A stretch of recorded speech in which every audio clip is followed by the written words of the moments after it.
once you have those things memorized, then the games get really boring. It's like, oh, he's using this setup.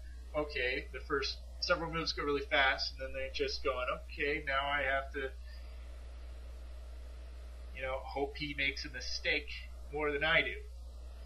And because it's so obvious what people can do and try and do, the only way to be really good at chess is to be able to vision like 14 moves ahead of where you are now, because it's just so obvious as to what's going to happen. And that really blows, in my opinion. So you need the enough, because chess hasn't changed. There's no new setups. You're always starting the same way with the exact same pieces. You get confined in that way, and it makes it boring for a lot of people. Not all. People still play chess for some reason. Number 5. Usually having a chance. No one is invulnerable. I realize we all want to be invulnerable, sure, but we can't all be invulnerable, then no one would die, and that'd be lame. But you should usually have a chance. The new guy can still get you. Whether he just started playing and you've been playing for years, the new guy should still have a chance. If he gets that headshot, or he gets that lucky arrow shot, or pulls the right card, or whatever, he should still have that ability. He shouldn't have absolutely no chance, where you could just turn around, bend over, and he still wouldn't be able to kill you, type of thing. Now, I'm not saying that experience shouldn't help you. If you play the game a long time, sure, the probabilities of you winning should be higher. And that's okay. But they shouldn't protect you entirely. They shouldn't make you uber over the noobs. Just because they're noobs doesn't mean they don't deserve a chance, type of thing. And this allows a lot more people to start playing the game after it's been out a while. And also ultimately enjoy the game. Right? Because some people can't play as often as other people. Duh. But just because that's true doesn't mean they shouldn't be able to have a chance at actually winning. If they don't, then they're not even going to play. They're just going to let those experts with no lives play forever, Balance. Big thing about having a chance means it has to be balanced game. Now, some things you can't balance perfectly, but you certainly can do better than a lot of games out there. And there were some games that was like, okay, this class will fight that dragon by himself, and everybody else in the group, all 30 other people, will fight that dragon by themselves. And, that was just a horrible imbalance, One guy should not have the power of 30 people. And if he does, there better be a damn good reason. I mean, damn good. It better not just be because he happened to choose that class, or that strategy, or that deck. And it's just saying.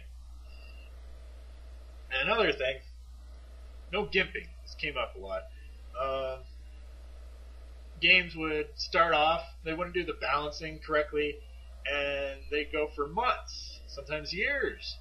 And people would make their characters or make their strategies and use this imbalance to help them, because, hey, you're more powerful if you do it this way. And it's in the game, I can do it. It's not cheating. It's just the game's fault.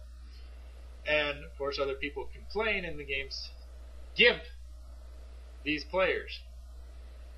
In other words, they modify the code, put in a patch or whatever, or change the rules in the case of card games or whatever, and that your strategy is all of a sudden no longer good. In some cases, it entirely sucks.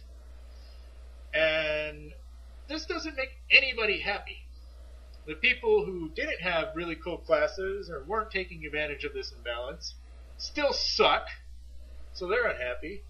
And now the people that were taking advantage of this imbalance that they happen to find and were doing well with, they're also upset because now, well, their testicles have been cut off, you know? So gimping is bad, and it's because of an imbalance. I'm not saying there are better things to do when you have an imbalance than gimping.